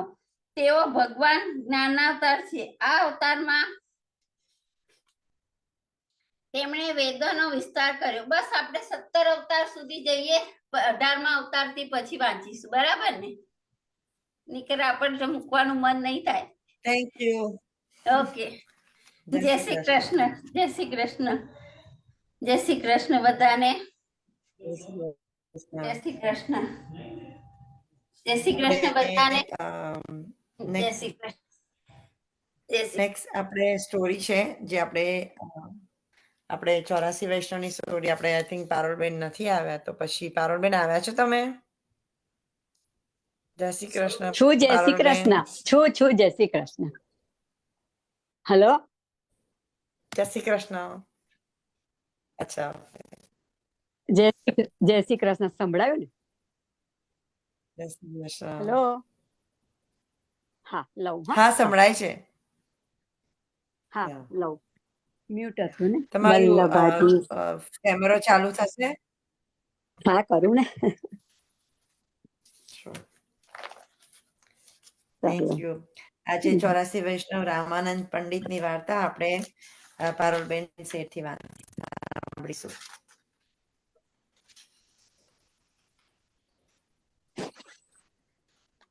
સર્વને જય શ્રી કૃષ્ણ. વલ્લભાજી છે. વાર્તા નંબર 50. હવે શ્રી આચાર્યજી મહાપ્રભુજીના સેવક વિષ્ણુદાસ છીપા આગ્રાની પાસે ગામ છે, ત્યાં રહેતા. તેમની વાર્તાનો ભાવ કહીએ. ભાવ પ્રકાશ સંભળાય છે બરાબર? એ લીલામાં, હા, ભાવ પ્રકાશ. એ લીલામાં શ્રી ચંદ્રાવલીજીની સખી છે, કમળા એમનું નામ છે. તે આગ્રાની પાસેના એક ગામમાં એક છીપાને ત્યાં પ્રગટ્યા. પછી વર્ષ 20ના થયા ત્યારે તેમનું લગ્ન થયું. પછી પિતા વસ્ત્ર છાપી દે, તે વિષ્ણુદાસ આગ્રામાં જઈને વેચી આવે. એમ કરતા એક સમય શ્રી આચાર્યજી આગ્રે પધાર્યા. તે વખતે વિષ્ણુદાસ સુંદર છીટના થાન લઈ આગ્રે આવ્યા. ત્યારે શ્રી આચાર્યજી કૃષ્ણદાસને કહ્યું, આ છીપાની પાસે છીટ સારી છે, તે તું લે, જે માંગે તે આ. ત્યારે કૃષ્ણદાસે વિષ્ણુદાસને કહ્યું, આ છીટના થાન એટલે કે ટાકા અમને દે, પૈસા જે થાય તે તું લે. ત્યારે વિષ્ણુદાસે 4 ગણું મૂલ્ય કહ્યું. એટલે કૃષ્ણદાસે બધા રૂપિયા ગણી દીધા અને કહ્યું, બીજા સારા થાન હોય તો લઈ આવ. ત્યારે વિષ્ણુદાસ ચકિત થઈ ગયા. એમને લાગ્યું કે આ તો કોઈ મહાપુરુષ અલૌકિક જીવ છે. કેમ? જે મૂલ્ય ન કર્યું અને આખું થાન લઈ લીધું. તેના પૈસા આપ્યા માટે એમને છીટ આપવી ઉચિત નથી. એમનો પૈસો મારા ઘરમાં આવશે તો બધું ઘર વૈરાગી થઈ જશે. જેથી વિષ્ણુદાસે કહ્યું, પૈસા તમારા પાછા લો, મારે છીટના થાન મને પાછા આપો. ત્યારે કૃષ્ણદાસે કહ્યું, તું બહુ મૂર્ખ દેખાય છે. તે મૂલ્ય કહ્યું તેટલા પૈસા આપ્યા, હવે આ થાન ક્યારેય પાછા મળે નહીં. તારો ટોટો હોય તો બીજા પણ રૂપિયા લે. 4 ગણા તો પૈસા લીધા છે. ત્યારે વિષ્ણુદાસે કહ્યું, તમે મહાપુરુષ છો, તેથી તમારું દ્રવ્ય ઘરમાં આવે તો બધું ઘર વૈરાગી થાય. તેથી હું વેચતો નથી. માટે થાન પાછા આપો, નહીં તો આ રૂપિયા પણ રાખો, બીજા થાન પણ રાખો, પરંતુ તમારા રૂપિયા મને પચે નહીં. ત્યારે કૃષ્ણદાસે કહ્યું, આ થાન શ્રી આચાર્યજી શ્રીમુખથી વખાણ કરીને કહ્યું કે લે, તેથી તું કોટી ઉપાય કરે તો પણ આ થાન પાછા મળે નહીં. અને શ્રી આચાર્યજીના સેવક વિના બીજા કોઈનું અમે લેતા નથી. તેથી રૂપિયા તારા મનમાં આવે તેટલા લઈ જા, થાન તારા મનમાં આવે તો લાવજે, તારા મનમાં ન આવે તો ન લાવજે. ત્યારે વિષ્ણુદાસે કહ્યું, શ્રી આચાર્યજી ક્યાં છે? ત્યારે કૃષ્ણદાસે કહ્યું, આ પીપળાના ઝાડ નીચે બિરાજે છે. વિષ્ણુદાસે આવીને શ્રી આચાર્યજીના દર્શન કરી દંડવત કરીને કહ્યું, મહારાજ, આપના સેવકમાં આટલો ધર્મ છે તો આપ તો ભગવાન છો, હવે મને શરણે લો. ત્યારે શ્રી આચાર્યજી કે તમને શરણે કેવી રીતે લઈએ? તમે છીપામાં રહો છો, આચાર ક્રિયા પુષ્ટિ માર્ગે કેવી રીતે ન? ત્યારે વિષ્ણુદાસે વિનંતી કરી, મહારાજ, હવે જ્યારે આપનો સેવક થયો છું તો જ્ઞાતિ વ્યવહારનો ડર શો છે? મા બાપ માનશે, આપણા સેવક થશે તો એમના ભેગા રહીશ, નહીં તો અલગ ઘર કરીને રહીશ. તેથી કૃપા કરી મને શરણે લો. ત્યારે આચાર્યજી કહ્યું, જા શ્રી યમુનાજીમાં સ્નાન કરી આવ. એટલે વિષ્ણુદાસ શ્રી યમુનાજીમાં નાહી અપરસમાં આવતા હતા તે અટકી ગયા, કારણ કોઈનું જૂઠું પાંદડું ઉડીને દેહથી લાગ્યું, તેથી ફરી નાહવાને ચાલ્યા. ત્યારે શ્રી આચાર્યજી કહ્યું, વિષ્ણુદાસ, પાછા કેમ ચાલ્યા? ત્યારે વિષ્ણુદાસે કહ્યું, મહારાજ, પત્તું ઉડીને દેહથી લાગ્યું છે, તેથી છોવાઈ ગયો છે, તેથી ફરી નાહવા જાઉં છું. ત્યારે શ્રી આચાર્યજી કહે, હમણાંથી તું છૂવાછૂતમાં સમજે છે? ત્યારે વિષ્ણુદાસે વિનંતી કરી, મહારાજ, હું શું જાણું જે કોને છૂવાછૂત કહે? આપની કૃપાથી જાણી શકાય છે. ત્યારે શ્રી આચાર્યજી કહે, ઉભો રહે, અમારે પણ શ્રી યમુનાજીના તીરે મધ્યાહની સંધ્યા કરવી છે, તેથી ત્યાં તો નામ સંભળાવીશું. ત્યારે વિષ્ણુદાસે વિનંતી કરી, મહારાજ, મારા માટે આપ શ્રમ ન કરો, નહીં ને આવીશ. આપ આપની ઈચ્છાથી પધારો તો સુખેથી પધારો, મારા માટે પધારો તો મને અપરાધ પડે. ત્યારે શ્રી આચાર્યજી પ્રસન્ન થઈને કહે, તમારા સરખા વૈષ્ણવને માટે તો લીલામાંથી પધાર્યા છીએ અને પરિક્રમા કરીએ છીએ. માયાવાદ ખંડન કરી ભક્તિમાનું સ્થાપન કરીશ. અનેક ગ્રંથો બધા વૈષ્ણવને માટે કર્યા છે, તો આવું તે કેમ કહે છે જે શ્રમ ન કરો? ત્યારે વિષ્ણુદાસે કહ્યું, મહારાજ, મારે તો કહેવું જોઈએ, સેવકનો આ ધર્મ છે. પછી શ્રી આચાર્યજી શ્રી યમુનાજીના તીરે પધારી વિષ્ણુદાસને નવલાવી નામ સંભળાવ્યું અને બ્રહ્મ સંબંધ કરાવ્યું. ત્યારે વિષ્ણુદાસે વિનંતી કરી, મહારાજ, હું મૂર્ખ છું, તેથી એવી કૃપા કરો કે શ્રી ભાગવત આદિ આપના ગ્રંથનું કંઈક જ્ઞાન થાય, આપના માર્ગનો સિદ્ધાંત સમજાય. ત્યારે શ્રી આચાર્યજી સેવા ફળ ગ્રંથ કરી વિષ્ણુદાસને સંભળાવ્યું. તે સાંભળીને વિષ્ણુદાસે વિનંતી કરી, મહારાજ, સેવા ફળ ગ્રંથના સાંભળવાથી બધા શાસ્ત્ર પુરાણનું જ્ઞાન થયું, પરંતુ સેવા ફળ ગ્રંથનો અભિપ્રાય સમજવામાં ન આવ્યો. ત્યારે શ્રી આચાર્યજી કહે, જે સેવા ફળ ગ્રંથ એવો જ કઠણ છે, સારું કર્યું તે પૂછ્યું. પછી આપે સેવા ફળની ટીકા કરીને સંભળાવી. તે માર્ગનો સમગ્ર સિદ્ધાંત વિષ્ણુદાસને હૃદયરૂઢ થયો, તેમાં મગ્ન થઈ ગયા. પછી કૃષ્ણદાસે કહ્યું, આ તારું ચિત્તનું સ્થાન છે, જોઈએ તો લઈ જા, અગર પૈસા લે અથવા ભેટ કરો. ત્યારે વિષ્ણુદાસે કૃષ્ણદાસને વિનંતી કરી કે મેં તમારા સંત શ્રી આચાર્યજીનું શરણ મેળવ્યું, તમે ભગવદે થઈ આવું મને ન કહો.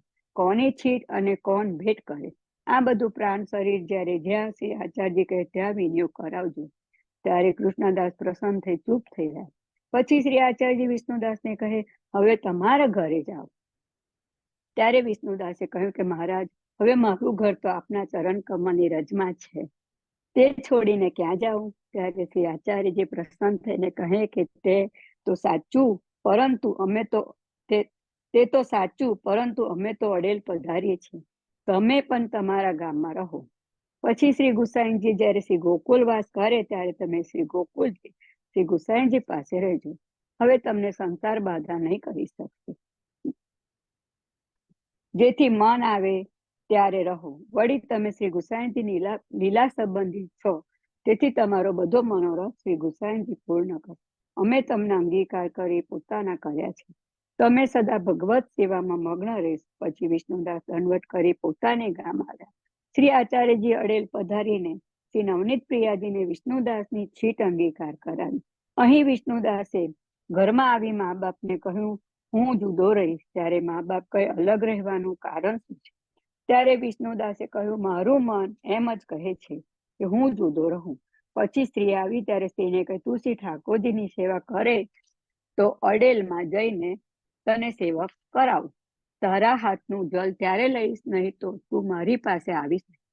ત્યારે સ્ત્રી 10-20 ગાળો દઈ ચાલી ગઈ અને કહ્યું કે તે શ્રી ઠાકોરજીની પૂજા કરવાનું નામ લીધું, તેથી હું તારું મુખ નહીં જોઉં. વૈરાગન ફકીરન હોય તે શ્રી ઠાકોરજીને પૂજે. મારે મા બાપ ભાઈ બધા છે, હું કેવી રીતે પૂજું? ભલું થયું જે એની મેળે ચાલી ગઈ. પછી વિષ્ણુદાસ થોડું કપડું છાપે ત્યાગરા વેચી આવે. તેમાં દેહ નિર્વાહ થાય અને દિવસ રાત માનસી સેવામાં અને શ્રી આચાર્યજીના ગ્રંથ શ્રી સુબોધનીજીમાં ભાવમગ્ન રહે.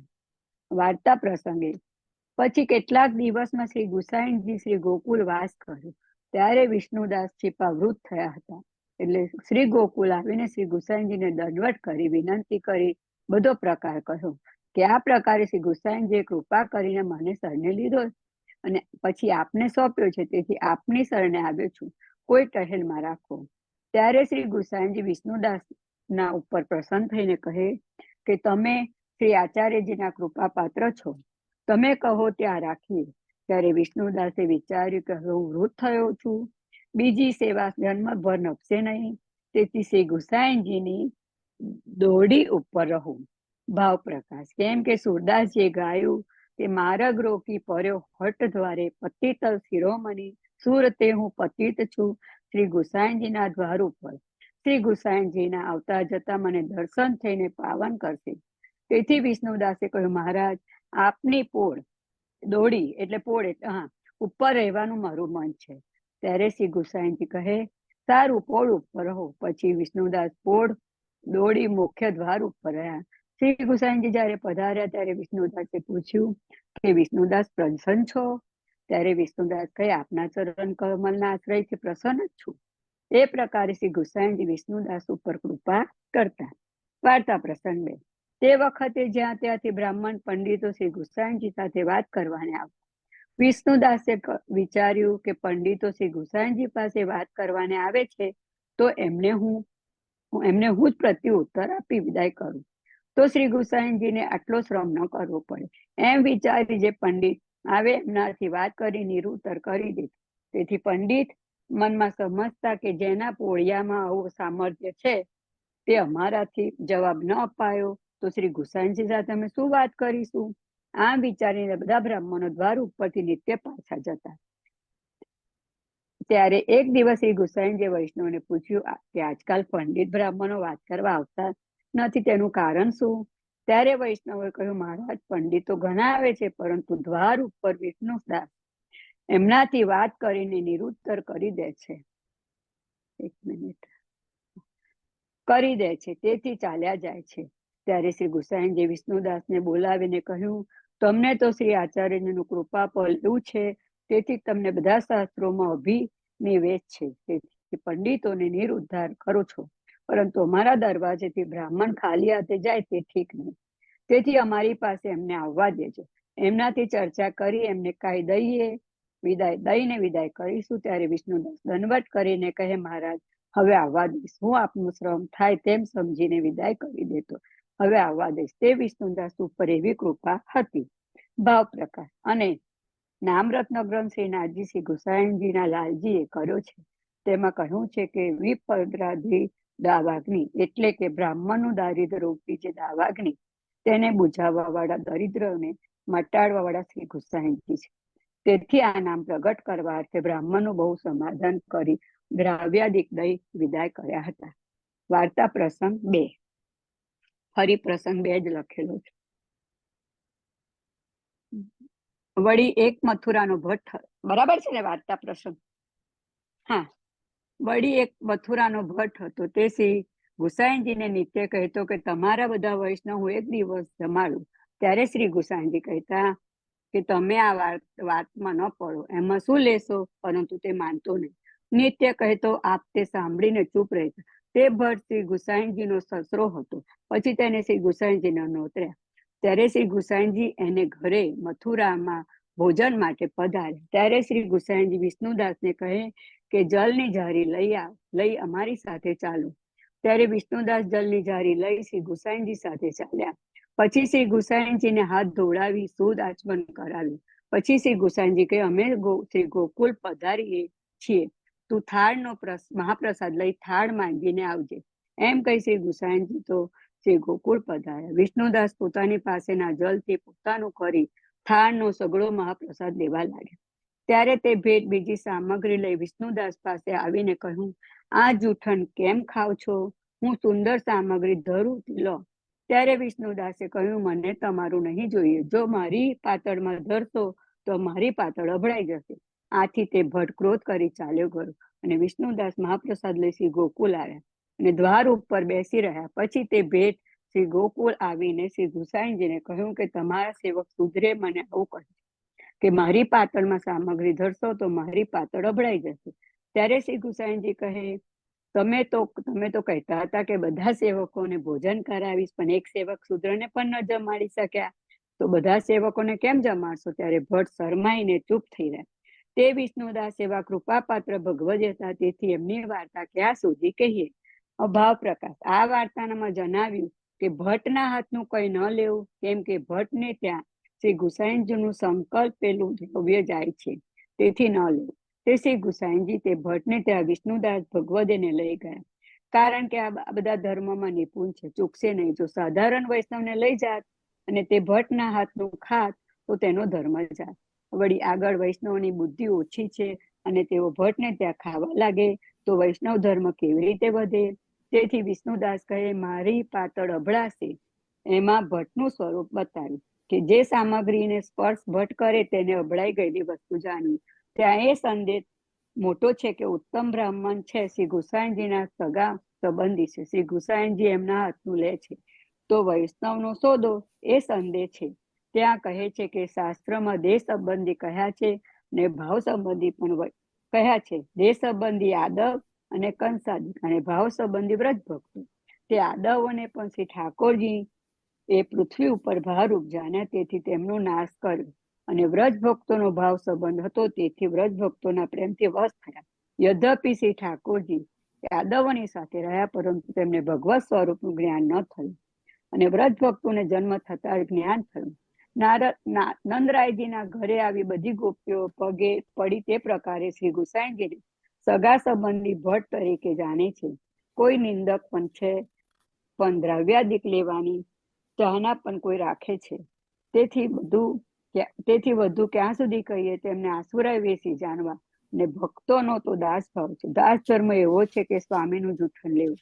તેથી ભટ્ટના હાથનું લેતો એવી બુદ્ધિ સર્વથા નાશ જ થાય. અને ભટ્ટના હાથનું શ્રી ગુસાઈજી લે છે તે તો ઈશ્વર છે.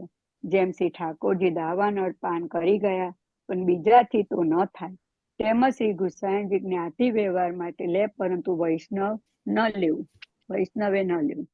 વળી જેમ ગંગાજળ જમનાજળ કોઈ દિન જાતિ પોતાના પાત્રમાં ભરી લાવે તો વૈષ્ણવ ન લે, તેમજ મહાપ્રસાદ તો ઉત્તમ ગંગાજળ છે. જેમ આકાશથી નિર્મળ સ્વાતિનું બુંદ વરસે છે, પરંતુ પાત્ર ભેદથી છીપમાં મોટી થાય છે, વાંસમાં વસલોચન થાય છે, સર્પના મુખમાં પડે તો વિષ થાય છે, એ પ્રકારે ભેદ છે. તેથી ભટ્ટ તથા અન્ય માર્ગીયના હાથનું સરવાયા ન લેવું. ત્યાં કોઈ કહે છે કે કોઈ ભટ્ટ નામ સમર્પણ કરી સેવા કરે છે, તો તેમના હાથનું કેમ ન લેવું? ત્યાં કહે છે કે એમને ભગવત ધર્મ સ્પર્શ કરે જ નહીં, કેમ કે નામ સમર્પણ શ્રી ગુસાઈજીના બાલકથી લે છે, પાછી જ્ઞાતિ બુદ્ધિ કરે છે, તેથી બધો ધર્મ નાશ થાય છે. એમની સી સેવા અને સુસમર્પણ. ગુરુમાં જ્ઞાતિ બુદ્ધિ કરે, જૂઠણ ચરણામૃત ન લે, ત્યારે હીન ધર્મ કહેવાય. વળી કોઈ એવા હોય કે જૂઠણ ચરણામૃત ન લે, ત્યારે વળી કોઈ એવા કહેવાય કે જૂઠણ લે ત્યારે તેવો જ થાય. તેથી ભક્તિ તો વૈષ્ણવને જ શ્રી ગુસાઈજી આપી છે, અને ત્યાં એને માટે વિષ્ણુદાસ દ્વારા બધા વૈષ્ણવને શિક્ષા આપી. વાર્તા 50 ઠાકોરજીના ચરણોમાં વાર્તા પૂર્ણ થઈ. શ્રી કૃષ્ણ. આપણે વિષ્ણુદાસ છીપાની વાર્તા જે વાંચી, અને આપણે એકચ્યુઅલી વાર્તા પેલી બાકી રહી ગઈ છે, રામદાસ 49 ની લેવાની હતી ને, રામદાસ પંડિતની. તો એ નેક્સ્ટ ટાઈમ વાંચો. હા, હા, રામદાસ ની બોલ્યા લેવાની કેમ હતી, ના? પણ કઈ નહીં, આજે વિષ્ણુદાસ છીપાની કારણ કે મેં વાર્તા બપોરે લઈ એ જ કાઢી રાખી હતી, એનું મેં લીધી. કીર્તન બી કઈ નહીં, તૈયાર વાર્તા કર્યું. શરૂ થઈ ગઈ હતી ને, એટલે પછી મેં ડિસ્ટર્બ નહીં કર્યા. પછી આ બીજા બધાને તકલીફ નહીં પડી હોય ને? ઓકે, નો ઇશ્યુઝ. આપણે ના બધાની પાસે બુક હોય એટલે વિષ્ણુદાસની વાર્તા તમે ચાલુ કરીને અમે વિષ્ણુદાસને ફોલો કરવા હાય માંડ્યા. હાય, વાંધો મારી નહીં. ભૂલ. Yeah, that's fine. Next time થી તમે નેક્સ્ટ પેલું કરી હા, દેજો રામનાથ. 49 ની. હા, યસ, આપણે થેન્ક યુ. 49 ની વાત થઈને 50 લીધી. બોલો. યા, એ કઈ વાંધો. સાંભળવાની ઈચ્છા છે ઠાકોરજીને. Thank you so much. આપણે શ્રી કૃષ્ણ. ગીતાજીનું પારાયણ ચાલુ કરીશું. ચેપ્ટર 13મો આપણે ઓલમોસ્ટ ફિનિશ અપ કરી દઈએ છીએ આજે ચેપ્ટર.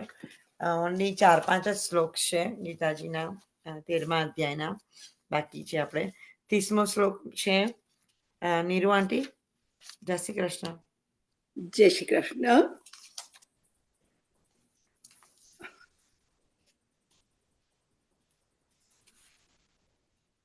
યદા યદા ભૂતપૃથગ્ભાવમ એકસ્થમ અનુપશ્યતિ તત એવ ચ વિસ્તારમ બ્રહ્મ સપતે તદા. અનુવાદ છે, જ્યારે વિવેકી મનુષ્ય વિભિન્ન ભૌતિક શરીરના લીધે વિભિન્ન સ્વરૂપોને જોવાનું બંધ કરી દે છે અને જીવો કેવી રીતે સર્વત્ર વિસ્તરેલ છે એ જુએ છે, ત્યારે તે બ્રહ્મ જ્ઞાન પામે છે. ભાવાર્થ: જ્યારે મનુષ્ય જોઈ શકે છે કે જીવોના વિભિન્ન શરીરો વ્યક્તિગત જીવની વિભિન્ન ઈચ્છાઓને કારણે ઉદ્ભવે છે અને તે ખરેખર આત્માની માલિકીના હોતા નથી, ત્યારે તે વાસ્તવમાં જુએ છે દેહાત્મ બુદ્ધિના કારણે. આપણે કોઈને દેવ, કોઈને મનુષ્ય, કૂતરો કે બિલાડીના રૂપમાં જોઈએ છીએ. આ ભૌતિક દ્રષ્ટિ છે, વાસ્તવિક દ્રષ્ટિ નથી. આ ભૌતિક ભેદભાવ દેહાત્મ બુદ્ધિના લીધે થાય છે. ભૌતિક શરીર નષ્ટ થયા પછી આત્મા એક રહે છે. એ જ આત્મા ભૌતિક પ્રકૃતિના સંપર્કથી જુદા જુદા શરીર ધારણ કરે છે. જ્યારે કોઈ મનુષ્ય જોઈ શકે છે ત્યારે તેને આધ્યાત્મિક દ્રષ્ટિ પ્રાપ્ત થાય છે. એ રીતે પશુ, માણસ, ઉચ્ચ અધમ વગેરે ભેદભાવથી મુક્ત થયેલો મનુષ્ય પોતાની ચેતનામાં વિશુદ્ધ થાય છે અને પોતાની આધ્યાત્મિક ઓળખમાં રહી કૃષ્ણ ભાવનામૃતનો વિકાસ સાધી શકે છે. ત્યારે તે વસ્તુઓને કેવી રીતે જુએ છે તેનું હવે પછીના શ્લોકમાં વર્ણન થયું છે. જય શ્રી કૃષ્ણ. જય શ્રી કૃષ્ણ. અને thank you Neeru aunty, last મિનિટે તમે રેડી થઈ ગયા. નીતાબેન ત્યાં ગેસ્ટ આવી ગયા હતા. નીતાબેને મને મેસેજ કર્યો હતો, તો થેન્ક યુ તમે વોલન્ટિયર સેવા માટે. શ્લોક નંબર 31મો જ્યોતિબેન પંચોલી. જય શ્રી કૃષ્ણ જ્યોતિબેન.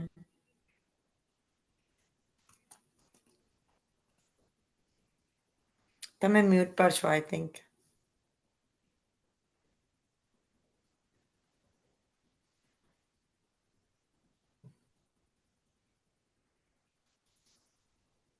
હજુ પણ મ્યુટ પર જ છો.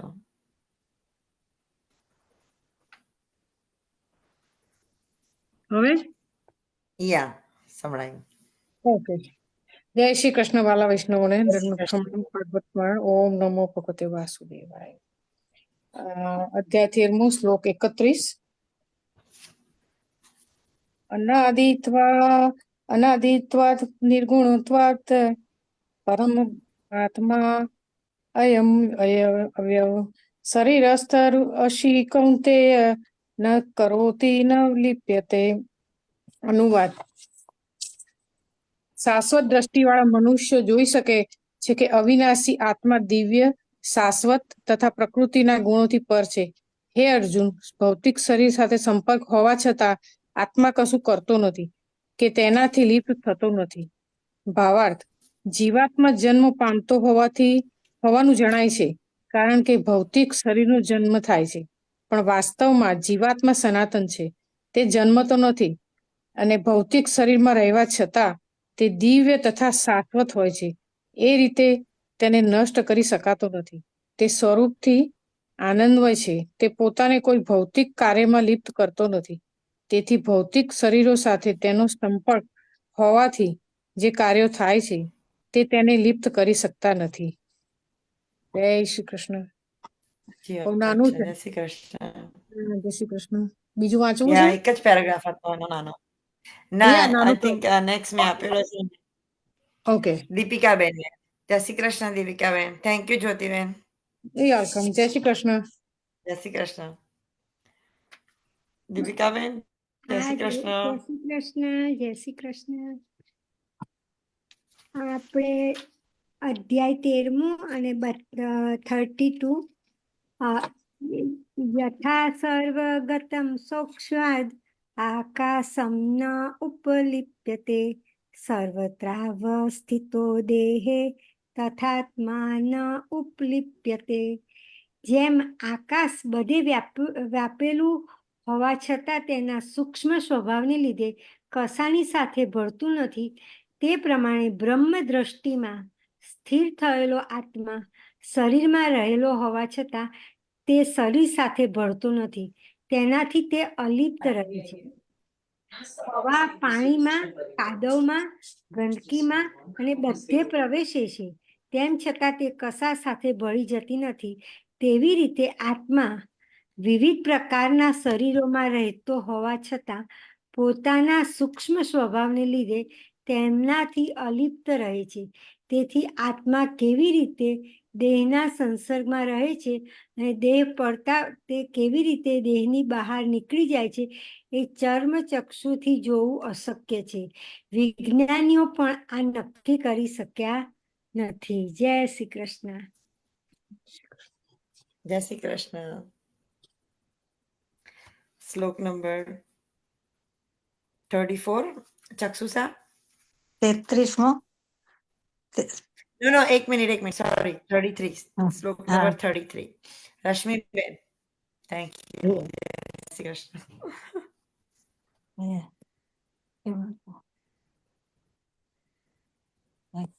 જય શ્રી કૃષ્ણ. જય શ્રી કૃષ્ણ. જય શ્રી કૃષ્ણ.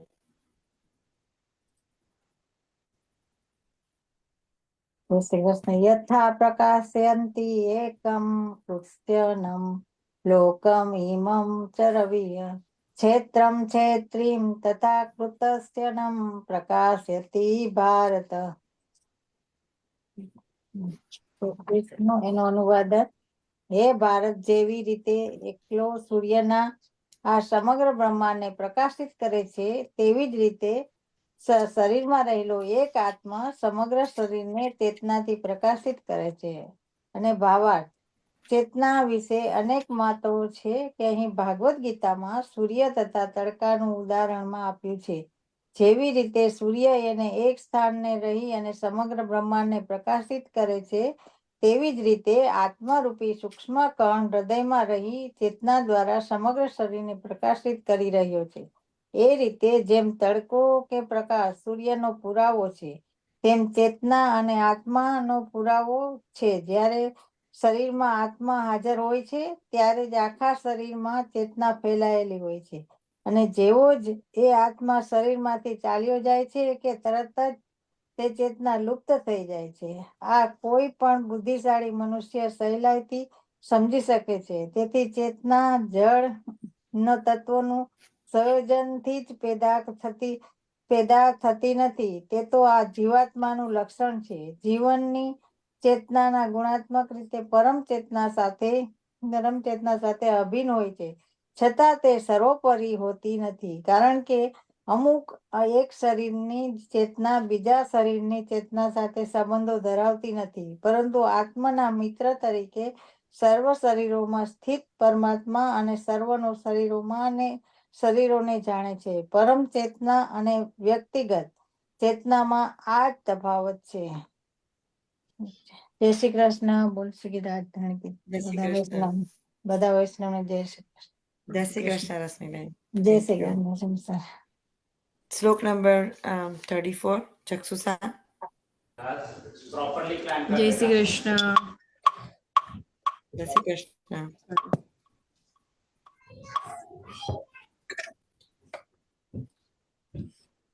Chapter 13, Shlok 34.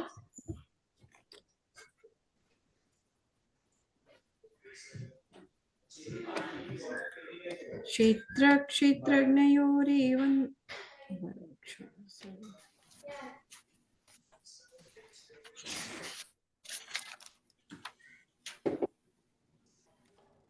क्षेत्रक्षेत्रज्ञयोरेव मन्तरं ज्ञानचक्षुषा भूतप्रकृतिमोक्षं च ये विदुर्यान्ति ते परम् क्षेत्रक्षेत्रज्ञयोरेव मन्तरं ज्ञानचक्षुषा भूतप्रकृतिमोक्षं च ये विदुर्यान्ति ते परम् નો અર્થ છે કે તેમના શ્રી હસ્ત ચરણ નેત્રો મસ્તક તથા મુખ અને કર્ણો સર્વત્ર વ્યાપ્ત છે એ રીતે પરમાત્મા સર્વ વસ્તુઓમાં અવસ્થિત છે.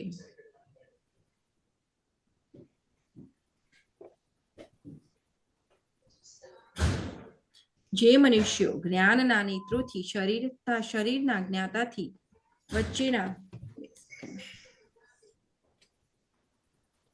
જે મનુષ્ય જ્ઞાનના નેત્રોથી શરીર તથા શરીરના જ્ઞાતાથી ની વચ્ચે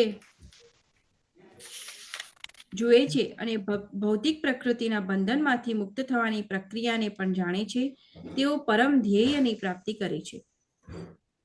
મનુષ્ય શરીરના સ્વામી તથા પરમાત્મા વચ્ચે રહેલા તફાવતને જાણવા જોઈએ. એ જ રીતે એ જ આ 13મા અધ્યાયનું તાત્પર્ય છે. તેને 8મા શ્લોકથી 12મા શ્લોક સુધીમાં વર્ણવેલ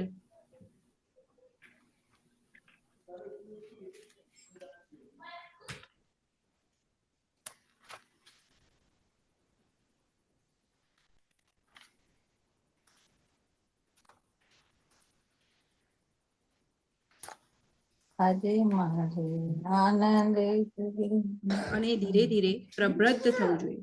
જો તે સદગુરુના શરણે જાય તો તે જળ પદાર્થ તથા આત્મા વચ્ચેના તફાવતને સમજી શકે છે અને એ જ તેના આધ્યાત્મિક સાક્ષાત્કારના વિકાસ માટે પ્રગતિનું સોપાન બની જાય છે. સદગુરુ અનેક પ્રકારના ઉપદેશો દ્વારા પોતાના શિષ્યને આટલું જ છે.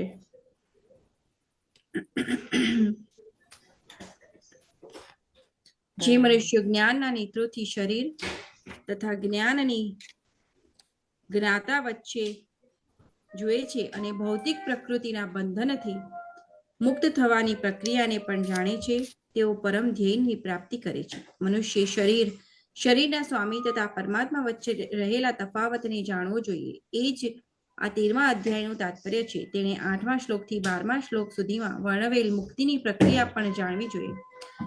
ત્યારે જ તે પરમ ગતિ પામે છે.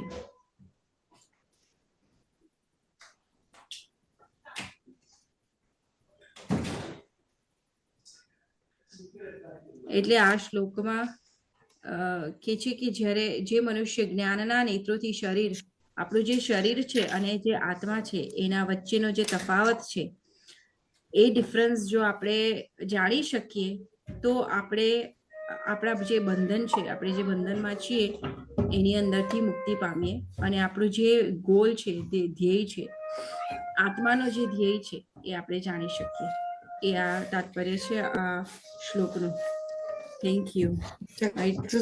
આમાં તારું નામ પણ આ શ્લોકમાં આવી ગયું. Sorry,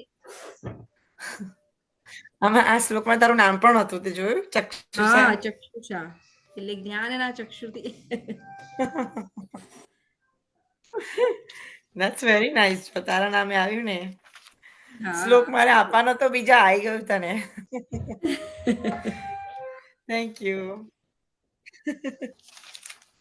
thank you. આપણે હવે 14મો અધ્યાય નેક્સ્ટ ટાઈમથી શરૂ કરીશું. પ્રકૃતિના 3 ગુણો વિશે આપણે વધારે જાણીશું. આપણે ભાવગીત લઈએ. કોઈને ભાવગીત ગાવું છે? ગાવ. શ્યોર, ગાવ ને. હા.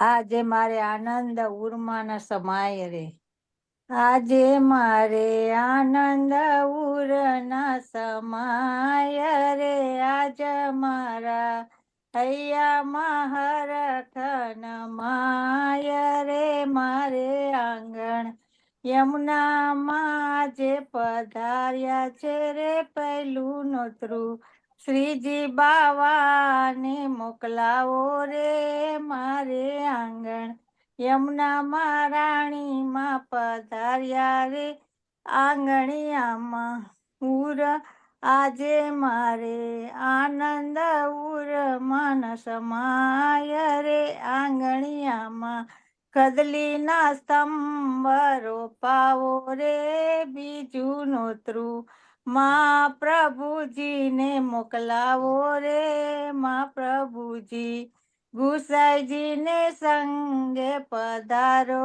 રે યમુનાજીને સાજના શણગાર ધરાવો રે ત્રીજું નોતરું વલ્લભ કુળને મોકલાવો રે ગુરુદેવને કુટુંબ સહિત પધારો રે યમુનાજી મને દૂધ મિશ્રીના ભોગ ધરાવો રે ચોથું નોતરું ગિરિરાજ મંડળને મોકલાવો રે આંગણિયામાં કુમકુમના ચોક પુરાવો રે યમુનાજીના ધોળ કીર્તનથી વધાવો રે આજે મારે આનંદ ઉર ન સમાય રે આજે મારા હૈયાના હરખન માય રે બોલ શ્રી ગિરિરાજ ધરણ કી જય શ્યામ સુંદર શ્રી અમને મહારાણી કી જય. બોલ શ્રી ગિરિરાજ શ્રી વલ્લભાધીશ કી જય. કી કૃષ્ણ જય. કનૈયા લાલ કી જય. લાલ કી જય. આજ કે આનંદ આપણે આશીર્વાદ લઈશું. જય જય ચક્ષુષ આશીર્વાદ. શ્રી કૃષ્ણ. જય શ્રી કૃષ્ણ. સરસ. કૃષ્ણ. કૃષ્ણ.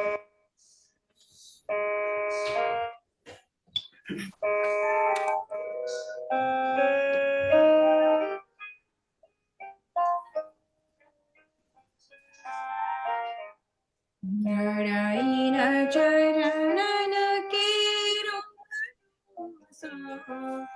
નારાયણ ચરણ કેરો શ્રી વલ્લભન જટાવીના સબ જગ મોહી અંધેરો ભરોસો નારાયણ ચરણ કેરો સાધન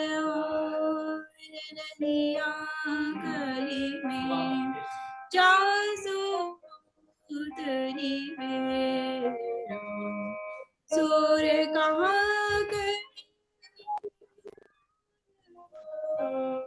मीरा मोल को चेरो नारायण चरण केरो नारायण चरण केरो भरोसो नारायण चरण केरो श्री वल्लभाधीश की जय. श्री कृष्ण कन्हैया लाल की जय.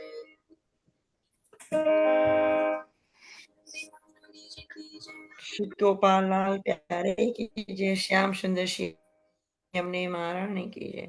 શ્રી કૃષ્ણ કનૈયા લાલ કી જય. વૈષ્ણવને જય શ્રી કૃષ્ણ. જય શ્રી કૃષ્ણ. આવતા સત્સંગમાં મળીશું.